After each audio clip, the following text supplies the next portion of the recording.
On August 8, 1995, every experiment inside the Playtime Co. factory broke free at the same time and killed almost everyone in the building in about 60 minutes. And the whole thing was planned down to the last detail. So, today I want to walk through exactly what happened during that hour, who did what, where it happened, and how a toy company got completely wiped off the map in a single morning. So, real quick, for anyone who needs a refresher, Playtime Co. looked like a normal toy company on the outside, but behind closed doors, they were running something called the Bigger Bodies Initiative, where they took human beings, a lot of them orphaned kids, and transferred their consciousness into giant toy bodies. Huggy Wuggy, Mommy Longlegs, Catnap, Miss Delight, Kissy Missy, all of them used to be people. And the problem is that the transfer kept their memories and their awareness intact, so these experiments knew exactly what had been done to them, and they were basically prisoners inside their own bodies. The whole operation was orchestrated by the prototype, Experiment 1006, the most intelligent and dangerous creature in the facility, who spent years quietly planning a coordinated rebellion that the company never saw coming. And the toys themselves named it the Hour of Joy, because for them it was exactly that. You can find graffiti all over the factory that says, "Rejoice in the Hour of Joy,"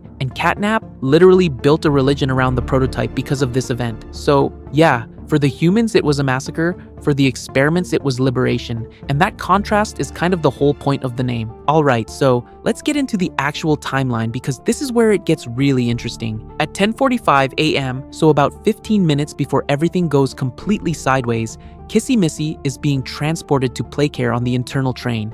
She's strapped down, surrounded by employees, and then something cuts her restraints, most likely the prototype or Catnap intervening directly. The employees on the train get killed, and Kissy attacks the remaining ones near her. But here's the part that I think is really telling. After she does that, she goes back to her original position, like she just returns to her spot and stays there, which means the experiments had specific assignments. Kissy wasn't supposed to go on a rampage through the whole building. She had a job to do, and she did it and went back.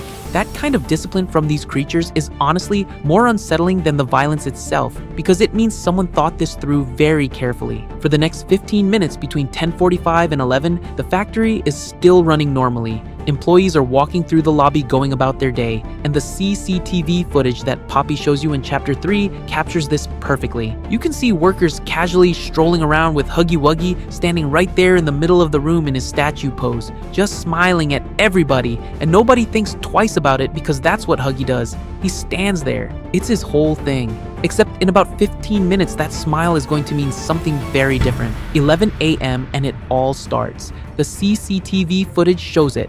One moment the lobby is calm, and the next, Huggy Wuggy snaps out of his pose and goes straight for the closest employee.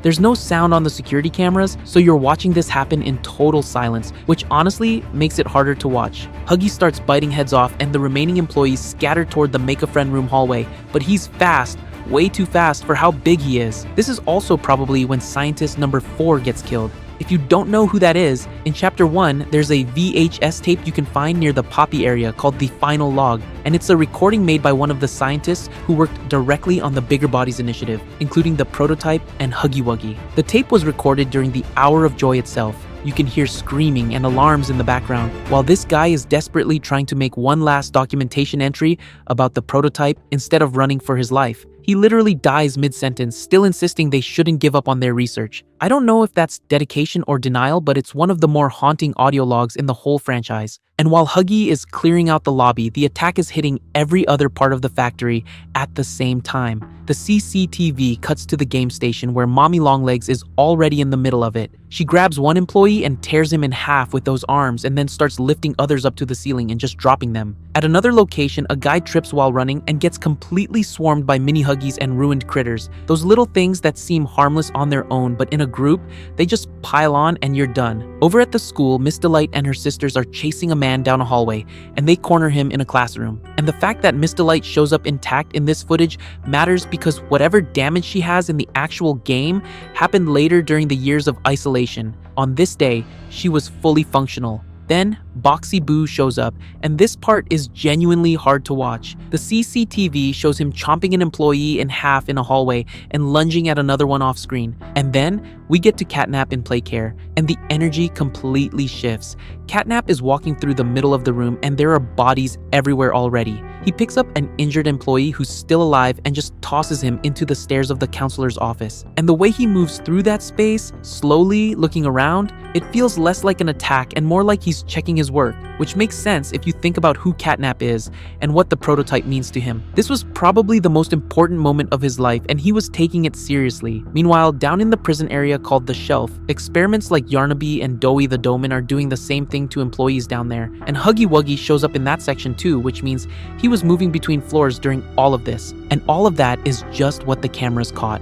The wiki estimates around 172 bodies visible in the final frames of the CCTV tape, and they specifically say that's only a fraction of the total staff. And there are these smaller stories happening during the chaos that I think are worth mentioning because they really fill out the picture. The warden of the Shelf managed to lock himself in a room and tried to cut a deal with the doctor. He offered his Omni Hand, which is one of the most powerful access tools in the facility, in exchange for a way out, but he never made it. We don't know exactly what happened to him, but the fact that he was trying to bargain with another human instead of trying to fight an experiment tells you how fast the power structure collapsed. There was nothing left to coordinate, no security response, no chain of command, just people making desperate trades in dark rooms. Then there's Riley. Experiment 1171, who was created from an orphan and was probably a failed attempt at making Kissy Missy. She was being transported to the Shelf when her room flipped during the chaos, and instead of joining the attack, she blocked off the entrance and hid because the screaming terrified her. She refused to eat bodies like the other experiments did after the event, and she eventually took a key from a dead conductor hoping she could at least prevent anyone else from being dragged into the prison. Her body is what you find in Chapter 4, just a skeleton with pink fur and a faded blue ribbon. She died alone trying to do something decent while everything around her fell apart, and that detail messes me up every time I think about it. And then there's Poppy, who actually knew the hour of joy was going to happen because the prototype told her he was planning something to help the toys escape. She believed him because all she wanted was freedom. But when 11 o'clock hit and the screaming started, she realized this had nothing to do with escaping. She heard almost the entire thing happen around her, and she was completely traumatized by it. There's a tape where she says she hated the prototype for what he did, but also admits that in some way, he was right, which is a really complicated thing to feel about a mass killing. But when you consider what Playtime Co. was doing to these people, I can at least understand why she'd say that. By around 11:30, the actual fighting is pretty much over. The few employees who are still alive have gone into hiding. A small group, including Preston Willard, Jessica Newman, and Marcus Brickley, managed to barricade themselves in a room, and they survived for at least 10 days. On August 11th, they reported they hadn't seen another person in the factory, but they could hear noises from nearby rooms. Then, Poppy found them, and they begged her not to call over one of the bigger toys to finish them off. But Poppy, who apparently looked like she'd been crying, agreed to pretend she'd never seen them. Those survivors eventually lost track of time completely, just stuck in a sealed building surrounded by the things that killed everyone they worked with, not knowing if they'd ever get out. In the final stretch of the hour, roughly 11:30 to noon, the whole nature of the event changes from an attack to an occupation. Bodies get moved from visible areas to deeper parts of the factory, and there's a really grim implication behind that, because in a sealed facility with no food supply, the experiments had to eat something. And eventually, when Playtime Co. stopped sending people in altogether, the experiments ran out of food entirely and started turning on each other, which means the creatures that spent 1 hour cooperating perfectly eventually tore each other apart just to survive. And after the prototype told everyone the truth that none of them could leave, not now, not ever, the factory just became a different kind of prison. Poppy recorded a tape saying she hated him but couldn't deny he had a point. The toys settled into their own territories.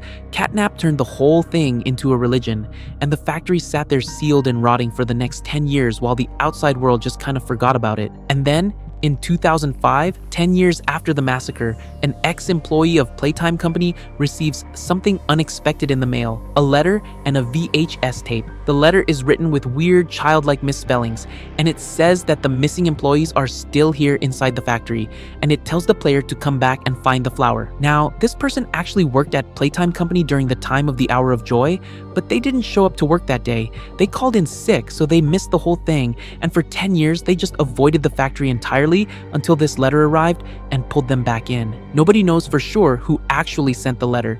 That's still one of the biggest unsolved mysteries in the franchise, but whoever it was knew enough to get the player to walk right back into a building full of creatures that have been starving and killing each other for a decade. And that's where Chapter 1 begins.